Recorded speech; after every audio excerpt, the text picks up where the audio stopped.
أعوذ بالله من الشيطان الرجيم.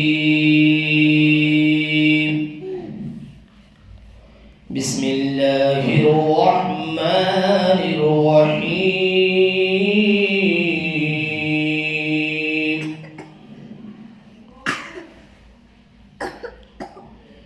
إن الذين كفروا سواء عليهم أأنذرتهم أم لم تنذرهم لا يؤمنون.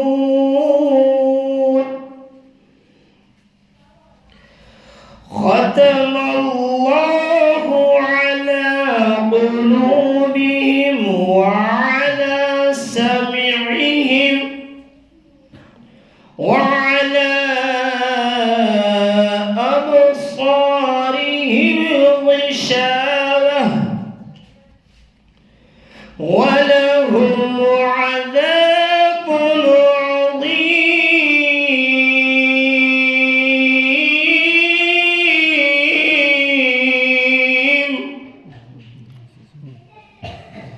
صدق الله العظيم.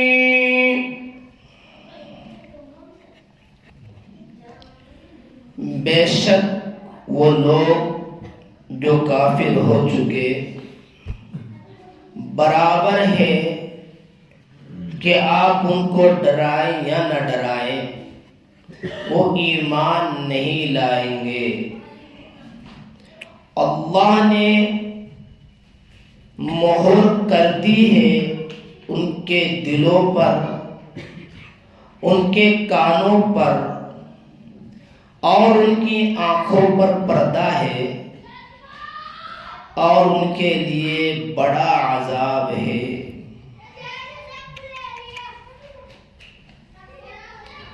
میرا محترم بزرگوں اور عزیز ساتھیوں، یہ میں نے ان دونوں آیتوں کا ترجمہ کیا ہے.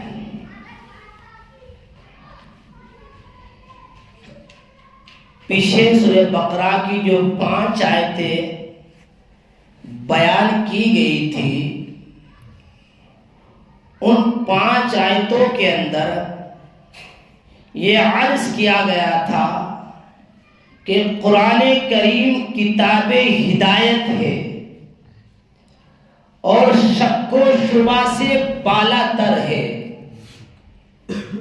اور یہ عرض کیا گیا تھا کہ کچھ لوگ ایسے ہیں جو کتاب ہدایت سے ہدایت حاصل کرتے ہیں اور اس سے فائدہ اٹھاتے ہیں، جن کو قرآن کی زبانی مومنین متقین کہا جاتا ہے، اور ان کی کچھ صفات کو بیان کیا گیا تھا. اب یہ 15 آیتیں ہیں، جن 15 آیتوں کے اندر ان لوگوں کا ذکر ہے جو کتاب ہدایت کا انکار کرتے ہیں، اس سے انحراف کرتے ہیں. ان کے اندر بھی 2 گروہ ہیں. ان انکار کرنے والوں کے بھی 2 گروہ ہیں. ایک گروہ وہ ہے جو کھلا انکار کرتا ہے، جس کو قرآن کریم نے کافر کہا ہے. ایک گروہ وہ ہے کہ جو اپنے اخلاق کی پستی کی بنیاد پر، یا یہ کہہ لیجئے کہ دنیاوی ذلیل اغراض کی بنیاد پر اپنے دلی اعتقاد کو ظاہر نہیں کرتا، اپنی معافی ضمیر کو ظاہر نہیں کرتا، بلکہ دھوکے سے فریب سے کام لیتا ہے. یعنی جب وہ لوگ ایمان والوں سے ملتے ہیں تو یہ کہتے ہیں ہم ایمان والے ہیں، اور کتاب ہدایت کو مانتے ہیں، جب وہ اپنے شیطانوں سے ملتے ہیں تو وہ یہ کہتے ہیں کہ ہم تمہارے ساتھ ہیں، ہم تو ایمان والوں کی باتیں لینے کے لیے جاتے ہیں، جن کو قرآن کریم نے منافقین کہا ہے۔ تو یہ جو دو آیتیں میں نے پڑھی ہیں، ان دونوں آیتوں کے اندر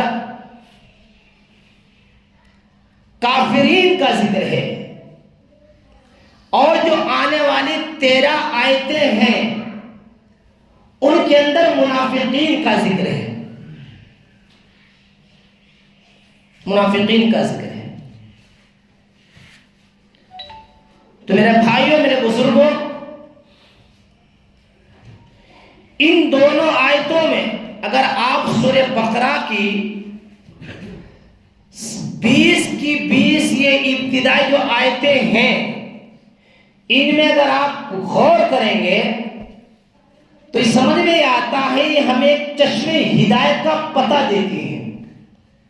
یہ آیتیں ہمیں ایک چشمے ہدایت کا پتہ دیتی ہیں، اور چشمے ہدایت قرآن کریم ہے۔ دوسرے، یہ بتاتی ہیں جو اقوام عالم ہیں، ساری دنیا کی جو قومیں ہیں، وہ قبول اور انکار کے اعتبار سے دو حصوں میں تقسیم ہیں۔ ساری دنیا کی جو قومیں ہیں وہ قبول اور انکار کے اعتبار سے دو حصوں میں تقسیم ہیں۔ جو قبول کرنے والے ہیں انہیں مومنین اور متقین کہا جاتا ہے، جو انکار کرنے والے ہیں انہیں کافرین اور منافقین کہا جاتا ہے۔ تو اس تعلیم اور تقریر سے یہ بات سمجھ میں آتی ہے کہ یہ جو اصول، یہ اختلاف ہوتا ہے، یہ جو تقسیم ہے، یہ جو ٹکڑوں میں بانٹی گئی، اقوام عالم کو جو ٹکڑوں میں بانٹا گیا ہے، یہ اصول اور نظریات کی بنیاد پر ہے، کسی حسب و نسل یا یہ کہہ لیجیے خاندان یا رنگ یا زبان یا ملک کی بنیاد پر نہیں۔ کیوں؟ اس لیے کہ کسی چیز کے رنگ میں اشتراک و اختلاف ہونا وہ دنیا کے قوموں کے اندر ٹکڑوں کو پیدا نہیں کرتا۔ سمجھ رہے ہیں میری بات کو؟ غور کرنا میری بات کا۔ کسی کے رنگ کا اندر اختلاف اور اشتراک ہونا یہ اقوام عالم کو ٹکڑوں میں تقسیم نہیں کرتا۔ زبانوں کا مختلف ہونا یہ اقوام عالم کو ٹکڑوں میں تقسیم نہیں کرتا۔ آپ سمجھ رہے میری بات کو؟ حسب و نسب یہ پوری دنیا کی قوموں کو ٹکڑوں میں تقسیم نہیں کرتا، بلکہ جو اس کے نظریات ہیں، نظریات وہ اس کو ٹکڑوں میں تقسیم کرتے ہیں، اور اس بات کی تائید خود قرآن کرتا ہے۔ قرآن کہتا ہے هو الذی خلقکم فمنکم کافر ومنکم مؤمن واللہ بما تعملون بصیر، کہ وہ ذات جس نے تم کو پیدا کیا، تم کو پیدا کیا، ساری انسانیت کو پیدا کیا، ساری انسانیت کو، چاہے وہ کافر ہو، مومن ہو، متقی، سب کو پیدا کیا، لیکن فمنکم کافر، تم میں سے بعض کافر ہوں گے، بعض مومن ہوں گے۔ تو یہ کافر اور مومن ہونا اصول و نظریات کی بنیاد پر ہے، رنگ کی بنیاد پر نہیں، زبان کی بنیاد پر نہیں، حسب و نسب کی بنیاد پر نہیں، ملک کی بنیاد پر نہیں، بلکہ نظریات کی بنیاد پر ہے۔ بات سمجھ رہے ہیں آپ میری؟ ہاں، اس کو اچھی طرح سمجھنا۔ بہرحال یہ جو دونوں آیتیں میں نے پڑھی ہیں، ان دونوں آیتوں کے اندر ان کافروں کا ذکر ہے جو کھلے عام کتاب ہدایت کا انکار کرتے ہیں، کتاب ہدایت سے انحراف کرتے ہیں، اور یہ کہہ لیجئے وہ اپنے کفر کی حد کو، انکار کی حد کو، انحراف کی حد کو وہاں تک پہنچ گئے کہ انہوں نے کتاب ہدایت کو سننے سے منع کر دیا، اور بلکہ دیکھنے سے بھی منع کر دیا، دیکھنے سے بھی منع کر دیا۔ تو اللہ تعالیٰ نے ایسے کافروں کے بارے میں فرمایا، یہ جو اپنے کفر کی انتہا کو پہنچ گئے، ہم نے دنیا کے اندر ان کو ایسی سزا دی، دنیا کے اندر ان کو یہ سزا دی کہ ان کے دلوں پر مہر لگا دی، ان کے کانوں پر مہر لگا دی، ان کی آنکھوں کے سامنے پردہ ڈال دیا کہ جس کی بنیاد پر وہ حق و صداقت کو دل سے ان کو محروم کر دیا گیا، ان کے کانوں کو حق و صداقت سننے سے محروم کر دیا گیا، ان کی آنکھوں کو حق و صداقت کو دیکھنے سے محروم کر دیا گیا۔ ان کو دنیا کے اندر یہ سزا دی جو اپنے کفر اور انکار کی، کتاب ہدایت کی انکار کی حد کو پہنچ گئے۔ اور وَلَهُمْ عَذَابٌ عَظِيمٌ، اور ان کے لیے آخرت میں بڑا عذاب ہے، ان کے لیے آخرت میں بڑا عذاب ہے۔ ان الذین کفروا، بے شک وہ لوگ جو کافر ہو چکے، یہ کفر ہے نا، کفر اس کے معنی آتے ہیں چھپانے کے، اس کے معنی آتے ہیں چھپانے کے۔ اور آپ نے دیکھا ہوگا ناشکری کو کفر سے تعبیر کر دیا جاتا ہے، جیسے قرآن نے بھی کیا ہے، لَإِن شَكَرْتُمْ لَأَزِيدَنَّكُمْ وَلَئِن كَفَرْتُمْ سے مراد یہاں ناشکری ہے، اگر تم اللہ کی نعمتوں کی ناشکری کرو گے تو اللہ کا عذاب بڑھا سکتے ہیں۔ تو کفر کو جو ناشکری کو جو کفر سے تعبیر کیا جاتا ہے، وہ اسی وجہ سے کیا جاتا ہے کہ اس کے اندر محسن کے احسان کو چھپایا جاتا ہے، محسن کے احسان کو، اس لیے اس ناشکری کو کفر سے تعبیر کیا جاتا ہے۔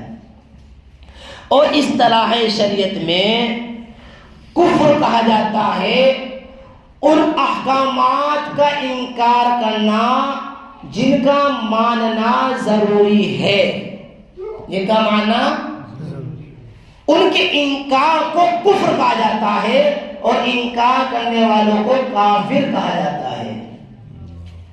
پیارے نبی صلی اللہ علیہ وسلم سے جو چیزیں قطعی طور پر، یقینی طور سے ثابت ہے، ان کے انکار کرنے والوں کو کافر کہا جاتا ہے، کفار کہا جاتا ہے۔ سمجھ لیا؟ ان الذین کفروا، بے شک وہ لوگ جو کافر ہو چکے ہیں، سواء علیہم انذرتہم، اگر لفظ انذار ہے، انذرتہم ام لم تنذرہم، یہ لفظ انذار سے بنا ہے، انذرتہم ام لم تنذرہم، یہ انذرتہم لفظ انذار سے بنا ہے۔ انذار کے معنی ایسی خبر، کسی کو ایسی خبر دینا جس سے اس کے اندر خوف پیدا ہو جائے، ڈر پیدا ہو جائے، اس کو انذار کہتے ہیں۔ اس کے مقابل میں ایک لفظ اور آتا ہے جو قرآن میں بھی آیا، ابشار، اس کے معنی آتے ہیں کسی کو ایسی خبر دینا جس سے اس کے اندر سرور پیدا ہو جائے، یعنی خوشی پیدا ہو جائے۔ اور سنو، عام طور سے انذار کا جو ترجمہ کیا جاتا ہے وہ ڈرانے سے کیا جاتا ہے، حالانکہ مطلقاً ڈرانے کو انذار نہیں کہا جاتا، میں آپ کو بتا دوں، بلکہ شفقتاً، محبتاً جو ڈرایا جائے اسے انذار کہتے ہیں۔ آپ غور کریں میری بات پہ، جو شفقتاً اور محبتاً ڈرایا جاتا ہے، شفقت کے انداز میں جو ڈرایا جاتا ہے اس کو انذار کہتے ہیں، اس کا نام انذار ہے۔ جیسے مثال کے طور پہ ہم اپنے بچوں کو ڈراتے ہیں نا، سانپ سے، بچھو سے، بندر سے، نہ جانے کہاں سے ڈراتے ہیں نا، وہ اکثر ڈراتی ہیں، مائیں ڈراتی ہیں۔ تو یہ انذار ہے، کیونکہ ہم اپنے بچوں کو جو ڈرا رہے ہیں وہ شفقتاً ڈرا رہے ہیں، محبت میں ڈرا رہے ہیں، کسی دشمنی میں نہیں ڈرا رہے، تو اس کو انذار کہا جا سکتا ہے۔ لیکن جو دشمن ہوتے ہیں، یہ کینیڈر رہزن ہوتے ہیں، ڈکیت ہوتے ہیں، چور ہوتے ہیں، بدماش ہوتے ہیں، وہ جو ڈراتے ہیں اسے انذار نہیں کہہ سکتے، اسے انذار کیوں؟ ان کا ڈرانا شفقتاً نہیں ہوتا، ان کا ڈرانا شفقتاً ہوتا ہے، محبت میں ڈراتے ہیں چور، بدماش محبت میں ڈراتے ہیں نہیں، وہ تو بغض دشمنی میں رہزنی کے لیے ڈراتے ہیں، آپ پہ ظلم کرنے کے لیے ڈراتے ہیں، مال لوٹنا بھی تو ظلم ہے، وہ تو آپ کو اس لیے ڈراتے ہیں، تو اس لیے اس کو انذار نہیں کہہ سکتے، اسے انذار نہیں کہہ سکتے، کیونکہ انذار کہا جاتا ہے کہ شفقتاً اور محبتاً ڈرائے، اسے انذار کہتے ہیں۔ اسی وجہ سے انبیاء علیہ السلام کو قرآن کریم کے اندر نذیر کا لقب دیا گیا ہے۔ کیا لقب دیا ہے؟ نذیر، یعنی محبت سے ڈرانے والے، اپنی امتوں کو شفقت سے ڈرانے والے، جہنم سے، دوزخ کے، اس کے عذاب سے، قبر سے، حشر سے، آخرت سے شفقتاً ڈرانے والے۔ اس لیے انبیاء علیہ السلام کے لیے قرآن کریم نے لفظ نذیر کا لقب استعمال کیا ہے۔ سمجھ رہے آپ میری بات کو؟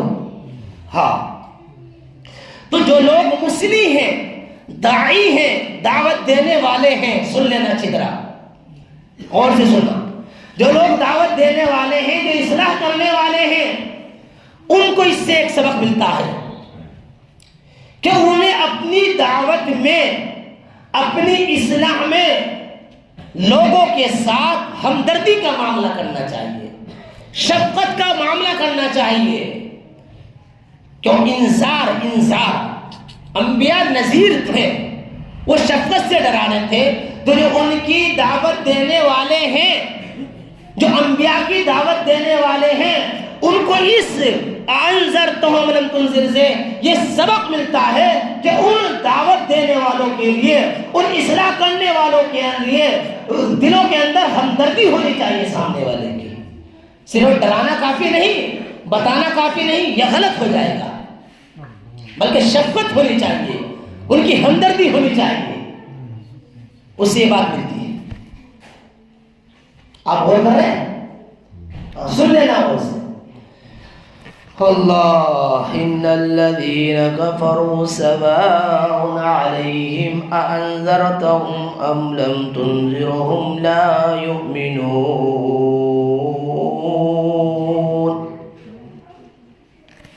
اس آیت میں اللہ کے نبی صلی اللہ علیہ وسلم کو تسلی دی گئی ہے، تسلی دی گئی ہے، کیونکہ حضرت عبداللہ بن عباس رضی اللہ عنہ سے روایت ہے کہ آپ علیہ السلام امت کے ایمان کے لیے حریص رہتے تھے، ہر وقت حریص رہتے تھے، ہر وقت حریص رہتے تھے، کسی طرح ایمان میں داخل ہو جائے، ایمان والا بن جائے، امانت دار بن جائے۔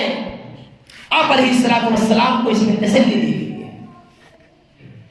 کہ آپ کا جو کام تھا آپ کرتے رہیے، آپ کا کام دعوت دینا تھا، آپ اسے کرتے رہیے، ہاں آپ زیادہ فکر میں نہ پڑیے، وہ ایمان لائے یا نہ لائے، بس آپ دعوت دیتے رہیے، آپ کو تسلی دی گئی ہے، آپ زیادہ فکروں میں نہ پڑو، آپ کا کام دعوت تھا، آپ وہ کرتے رہیے بس۔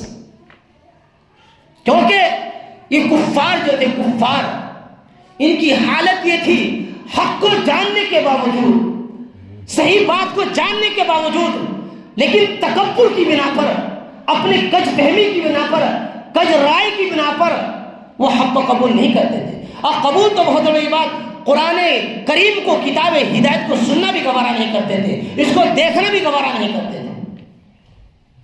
اسی لیے اللہ تعالیٰ نے کہا ان الذین کفروا سواء علیہم انذرتہم ام لم تنذرہم لا یؤمنون، کہ جو لوگ کافر ہو چکے ہیں آپ ان کو ڈرائیں یا نہ ڈرائیں، ان کے لیے برابر وہ ایمان نہیں لائیں گے، وہ ایمان نہیں لائیں گے، وہ ایمان نہیں لائیں گے۔ قرآن میں وہ بھی جگہ کہا ان الذین حقت علیہم کلمۃ ربک لا یؤمنون ولو جاءتهم کل آیت حتی یروا العذاب الالیم، کہ ان کے سامنے اس کے رب کے حق بات ثابت ہو چکی اور ان کے پاس سارے دلائل آ چکے، یہاں تک کہ انہوں نے دردناک عذاب کو بھی دیکھ لیا جب بھی ایمان نہیں لائے ان کے بارے میں ان الذین کفروا سواء.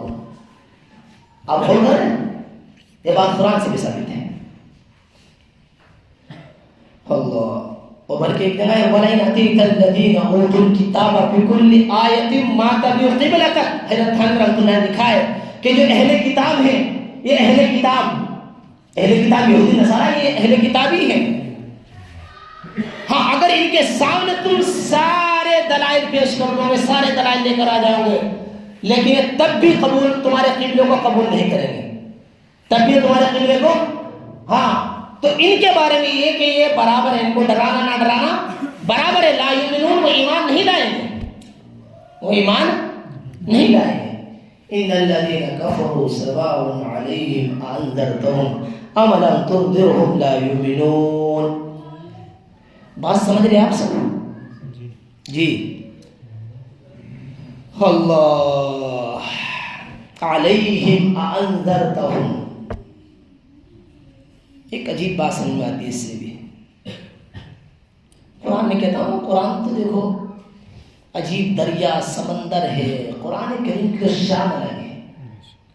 آپ جتنا اس میں غور و کھوج کریں گے نہیں میں کہتا ہوں بار بار موتی نکلتے ہیں جوہر نکلتے ہیں گوہر نکلتے ہیں. جتنا آپ غور سے سنیں گے اتنا ہی آپ کو بھی مزہ آئے گا. قرآن کا معجزہ ہے. سننے میں بھی مزہ ہے سنانے میں بھی مزہ ہے.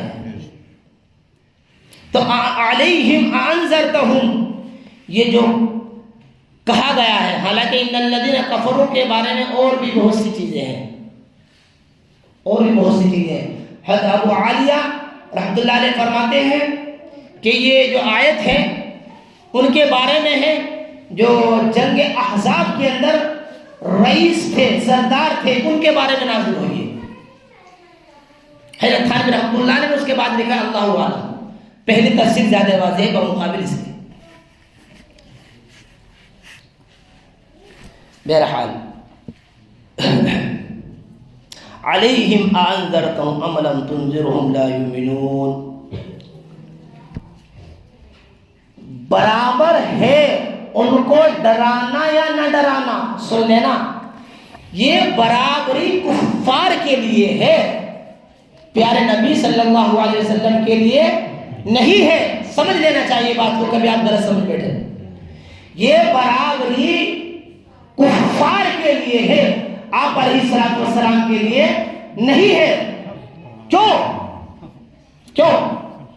اس لیے کہ آپ علیہ الصلوۃ والسلام کو دعوت دینا اور آپ کو دعوت دینے سے انکار کرنا پورے قرآن میں کہیں بھی نہیں ہے.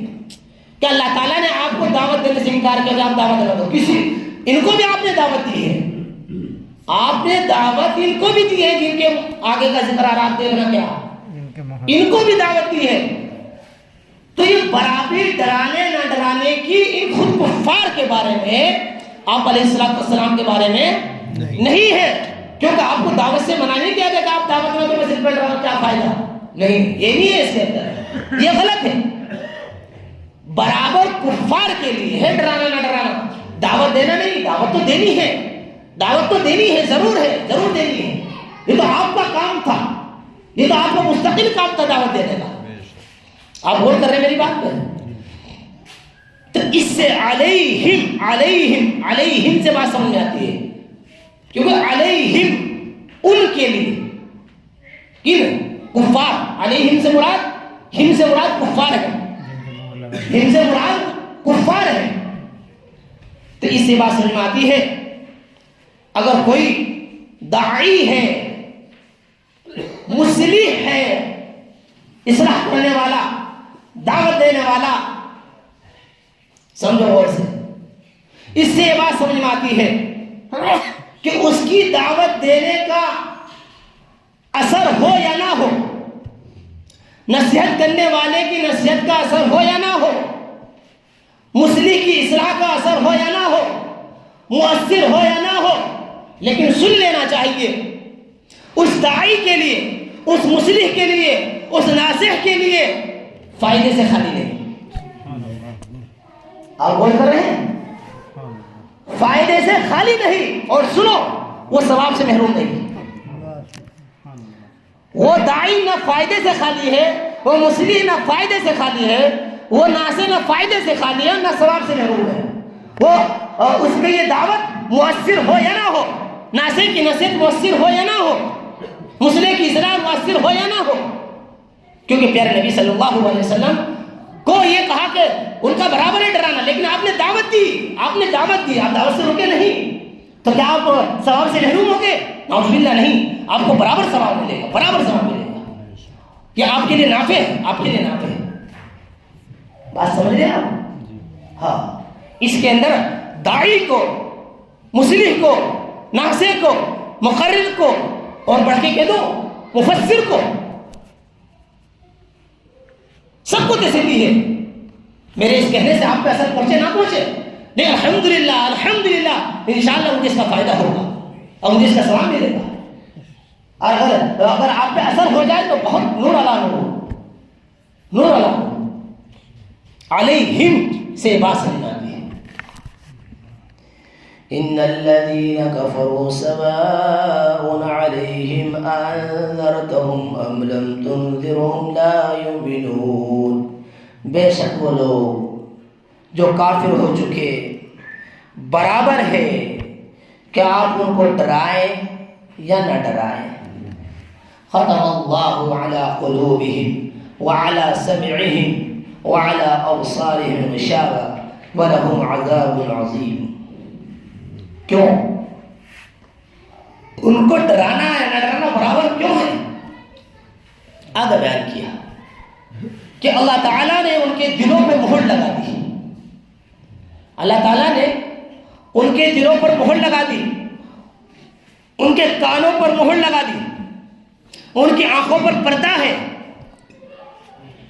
سنو بات کو سمجھو، جب ان کے دلوں پر مہر لگ گئی، سمجھ لیا، ان کے کانوں پہ مہر لگ گئی، ان کے آنکھوں کے سامنے پردہ ڈال دیا، تو پھر وہ حق کو قبول کریں گے؟ حق و صداقت کو قبول کریں گے؟ نہیں قبول کرنے کے، تو اس لیے ان کا ڈرانا نہ ڈرانا برابر ہے۔ یہ ان کی دنیا کی سزا ہے، یہ خود ان کی دنیا کی سزا ہے ان کے، کیونکہ انہوں نے قرآن کریم کا انکار کیا، کتاب ہدایت کا انکار کیا، کتاب ہدایت کا انکار تو بہت بڑی بات، اس کے سننے کا انکار کیا، اس کو دیکھنے کا انکار کیا، اس وجہ سے ان کو دنیا کے اندر سزا دیں گے۔ اور جو مہر لگائی جاتی ہے نا، مہر لگائی جاتی ہے تو کسی بھی چیز پہ مہر اس لیے لگائی جاتی ہے تاکہ اس کے اندر کوئی اور چیز داخل نہ ہو جائے۔ سمجھ رہے ہیں میری بات کو؟ بھائی مہر ہم جب لگائیں گے کسی کاغذ پہ اس لیے لگاتے ہیں تاکہ کوئی اور نہ اس میں کچھ چلی لکھنا دے، اس لیے تو مہر لگائی جاتی ہے، تو مہر لگائی جاتی ہے اسی وجہ سے۔ اب یہاں ایک عجیب سی بات ہے کہ دلوں پر مہر، کانوں پر مہر، لیکن آنکھوں پر پردہ، جبکہ یہ کہتے ہیں آنکھوں میں بھی مہر، ایسا نہیں کہا، آنکھوں میں پردہ اور کانوں پر دلوں میں مہر، ایسا کیوں ہے؟ اس میں فرق کیوں کیا گیا؟ اس میں کیا نقطہ ہے، کیا حکمت ہے؟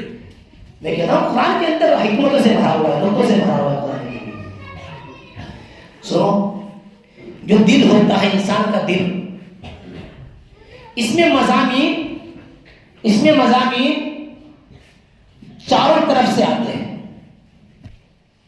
اس میں نظریات، فکرات، خیالات چاروں طرف سے آتے ہیں نا، یا کوئی ایک طرف سے آتے ہیں؟ بولو، ایک طرف سے نہیں آتے، چاروں طرف سے آتے ہیں، دل کے اندر خیالات، نظریات، فکرات، مضامین چاروں طرف سے آتے ہیں۔ ایسے کانوں کے اندر جو آواز ہے، آواز وہ ہر جہت سے آتی ہے، ہر جانب سے آتی ہے، ہر سمت سے آتی ہے، کوئی خاص نہیں ہے کہ بھائی سامنے سے آگے پیچھے کے، اگر کوئی پیچھے سے آواز مارے آگے نہیں آئے گی کانوں کے اندر، دائیں سے مارے جب بھی آئے گی، بائیں سے مارے جب بھی آئے گی، سامنے سے مارے تب بھی آئے گی۔ اب غور کر رہے، یعنی یہ کہہ لیجئے کہ دل کے اندر اور کانوں کے اندر جو یہ چیزیں آتی ہیں وہ چاروں طرف سے آتی ہے، ہر جہت سے آتی ہے، ہر سمت سے آتی ہے، لیکن آنکھوں کا جو معاملہ ہے، میں فرق کیوں کیا گیا؟ فرق بتا رہا ہوں آپ کو، کیا حکمت ہے۔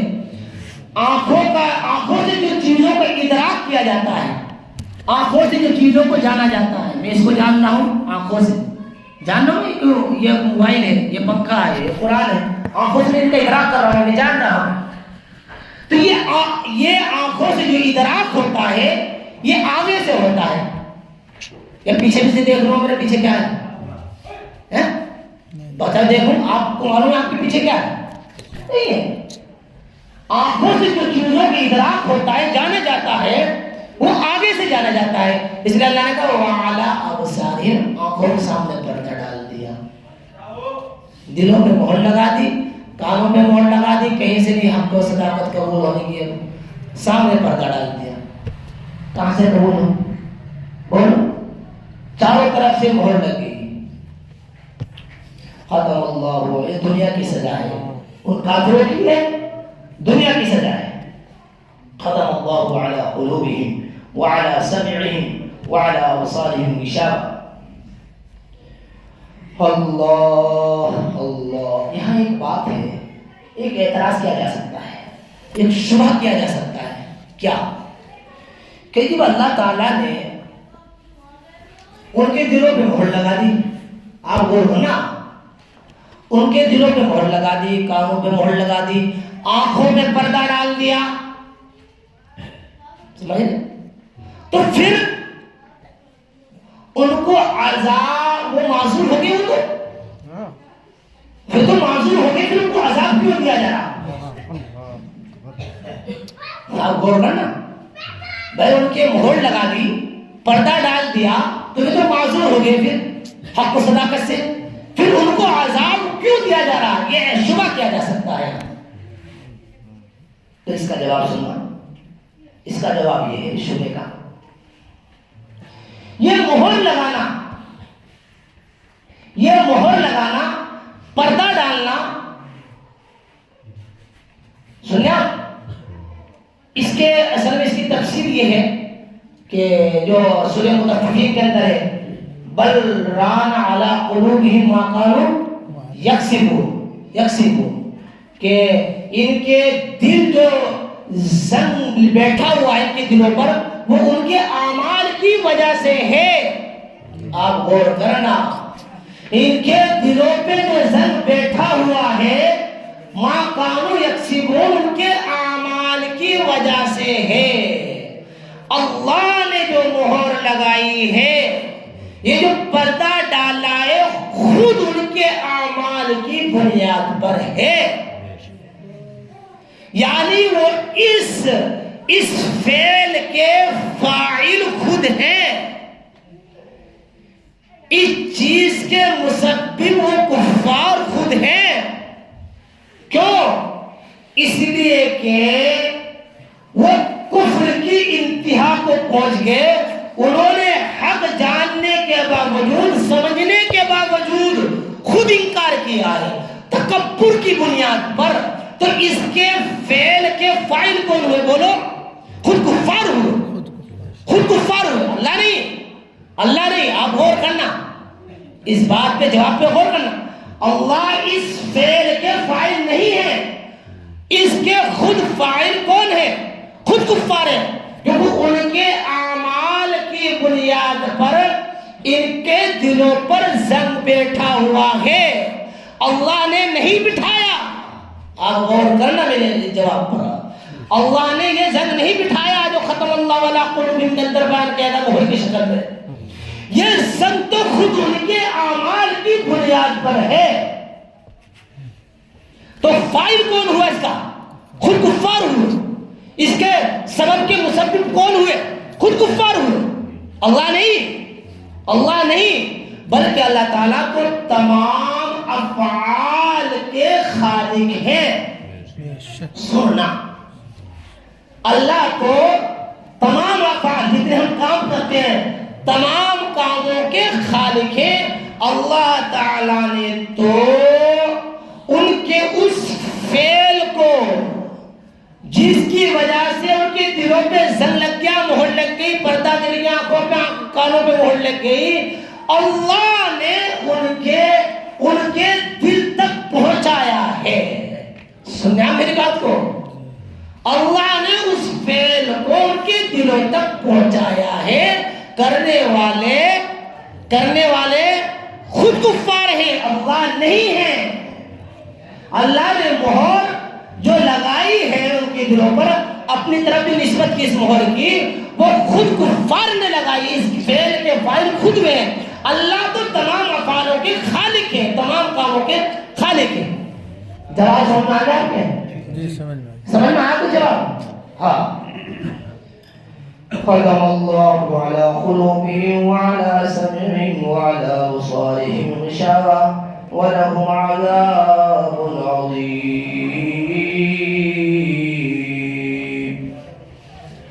ایک آخری بات، پھر بات ختم ہوگی۔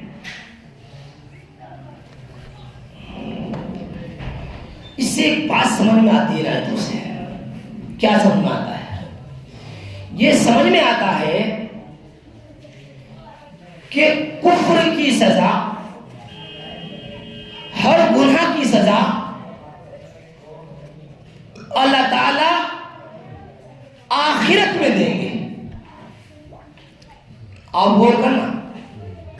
لیکن کچھ اعمال ایسے ہیں اللہ تعالیٰ جن کی سزا کچھ دنیا میں بھی دے دیتے ہیں۔ کچھ اعمال، کچھ گناہ ایسے ہیں جن کی سزا اللہ تعالیٰ کچھ دنیا کے اندر بھی بولو دے دیتے ہیں۔ کچھ اعمال ایسے ہوتے ہیں اور اس کی شکل یہ ہوتی ہے، سننا، اور بڑا اچھا مضمون ہے، بڑا پیارا مضمون ہے، اس پہ غور کرنا تھوڑا سا، کہ اس کی شکل یہ ہوتی ہے کہ انسان کی جو حالت ہوتی ہے اس کی اصلاح کی توفیق کو سلب کر لیا جائے۔ غور کرنا، بڑا پیارا مضمون ہے۔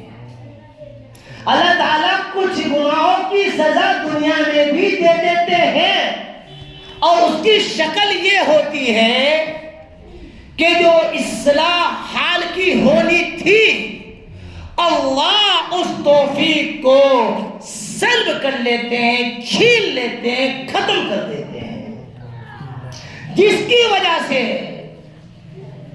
وہ حساب و کتاب جو آخرت کا ہے اس کو بھول جاتا ہے، آخرت کو بھول جاتا ہے، اللہ کے سامنے کھڑے ہونے کو بھول جاتا ہے، اور آخر یہ ہوتا ہے وہ اچھے برے میں تمیز نہیں کر پاتا۔ اچھے برے میں وہ تمیز نہیں کر پاتا۔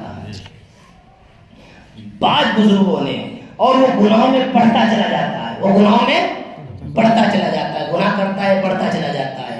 بعض بزرگوں نے اس کو اس طرح بیان کیا ہے، ان من جزاء السیئۃ السیئۃ بعدہ ومن جزاء الحسنۃ الحسنۃ بعدہ، کہ گناہ جو ہوتا ہے، گناہ جو ہوتا ہے وہ دوسرے گناہ کو کھینچتا ہے۔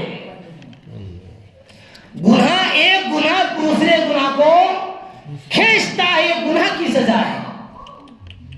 گناہ کی سزا یہ کہ گناہ دوسرے گناہ کو کھینچتا ہے، اور نیکی کا بدلہ یہ ہے ایک نیکی دوسرے نیکی کو کھینچتی ہے۔ حدیث شریف میں اس کو اس طرح بیان کیا گیا ہے، آپ نے مشہور حدیث سنی ہوگی کہ پیارے نبی صلی اللہ علیہ وسلم نے فرمایا، جب انسان کوئی گناہ کرتا ہے اس کے دل پر ایک سیاہ نقطہ لگ جاتا ہے، مشہور حدیث ہے۔ تو جس طرح سفید کپڑے پر اگر کوئی دھبا لگ جائے تو سفید کپڑے پہ دھبے کی بنیاد پر اس آدمی کو ناگواری محسوس ہوتی ہے، یار یہ دھبا کیسے، ناگواری محسوس ہوتی ہے۔ اسی طریقے سے جو نقطے گناہ، پہلا نقطے گناہ ہوتا ہے، پہلا نقطے گناہ ہوتا ہے، جو گناہ کی وجہ سے پہلا نقطہ اس کے دل پر لگا ہے، اس گنہگار کو شروع میں پریشانی ہوتی ہے، اسے پریشانی ہوتی ہے۔ اگر وہ اس سے توبہ کر لیتا ہے وہ ختم ہو جاتا ہے، اگر وہ اس سے توبہ نہیں کرتا، دوسرا گناہ کرتا ہے، دوسرا نقطہ لگ جاتا ہے، پھر گناہ کرتا ہے، حتیٰ کہ گناہ کرتے کرتے اس کا دل سیاہی سے کھل جاتا ہے۔ یہ کہہ لیجئے کہ اس کا دل سیاہی میں ڈوب جاتا ہے، اتنا ڈوب جاتا ہے کہ اسے اچھے برے میں تمیز ہی نہیں ہو پاتی، غلط اور صحیح میں تمیز ہی نہیں ہو پاتی، اچھے برے میں وہ تمیز ہی نہیں کر پاتا، گناہ کے اندر اور اچھے کام میں اسے تمیز کرنے کی اس سے بالکل یہ چیز توفیق چھین لی جاتی ہے۔ اللہ ہم سب کی حفاظت کرے۔ اسی چیز کو قرآن کریم نے ران اور رین سے بیان کیا ہے، جو میں بیان کر رہا تھا، بل ران علی قلوبہم ما کانوا یکسبون، بل ران علی قلوبہم ما کانوا، جب دلوں میں ہمارے ان اعمال کی وجہ سے زنگ بیٹھ گیا، سیاہ ہو گئے گناہ کرتے کرتے سیاہی نے گھیر لیا، بولو اچھے کاموں کی توفیق ہوگی ان کی وجہ سے، جو ان کی وجہ سے جو اس کی اصلاح تھی، اصلاح جو ہونی چاہیے تھی، وہ توفیق اللہ کچھ گناہوں کی وجہ سے چھین لیتے ہیں، سلب کر لیتے ہیں، ختم کر دیتے ہیں۔ اللہ ہم سب کی حفاظت فرمائے، اللہ ہم سب کی حفاظت فرمائے۔ امام ترمذی رحمۃ اللہ علیہ نے سند صحیح کے ساتھ حضرت ابو ہریرہ رضی اللہ عنہ سے روایت نقل کی ہے کہ جب انسان گناہ کرتا ہے تو اس کا دل سیاہ ہو جاتا ہے، اور جب وہ توبہ کر لیتا ہے اس کا دل صاف ہو جاتا ہے، اس کا دل صاف ہو جاتا ہے۔ کتنی خطرناک بات، اس پہ غور کرنا بھائی، اس پہ غور کرنا، ہم سب کو ان باتوں پر عمل کی توفیق عطا فرمائے۔ ان الذين كفروا سواء عليهم أأنذرتهم ام لم تنذرهم لا يؤمنون، بے شک جو لوگ کافر ہو چکے برابر ہیں کہ آپ ان کو ڈرائیں یا نہ ڈرائیں، لا یؤمنون وہ ایمان نہیں لائیں گے، کیوں؟ ختم اللہ علی قلوبہم وعلی سمعہم، اللہ نے مہر کر دی ہے ان کے دلوں پر، ان کے کانوں پر۔ حضرت تھانوی نے ترجمہ کیا بند لگا دیا ہے، ختم اللہ کا ترجمہ حضرت تھانوی نے کیا کہ بند لگا دیا ہے اللہ نے ان کے دلوں پر اور ان کے کانوں پر، وعلی ابصارہم غشاوہ اور ان کی آنکھوں پر پردہ ہے، وَلَهُمْ عَذَابٌ عَظِيمٌ، اور سنو عظیم، ان کافروں کے لیے آخرت میں عذاب عظیم ہے، بڑی سزا ہے، بڑی سزا۔ وہ کیا ہے؟ میں سمجھتا ہوں کہ ہمیشہ جہنم میں رہیں گے، اس سے بڑی سزا ہو کیا ہو؟ ہمیشہ یہ کافر ہمیشہ جہنم میں رہیں گے، کبھی نکالے ہی نہیں جائیں گے، ہمیشہ میں جہنم میں رہیں گے۔ وَلَهُمْ عَذَابٌ عَظِيمٌ، اور ان کے لیے بڑا عذاب ہے، ان کے لیے، ان کافروں کے لیے بڑا عذاب ہے۔ تو ان دونوں آیتوں کے اندر ان کافروں کا ذکر ہے جن کافروں جنہوں نے کفر کیا کھلے عام بالکل کتاب ہدایت کو سننے سے اور اس کو دیکھنے سے انکار کر دیا۔ اللہ تعالی ہمیں ان میں سے جو صحیح باتیں جو ہم سے کہی گئی، اللہ ہمیں عمل کی توفیق عطا فرما دے، مجھے بھی اور آپ کو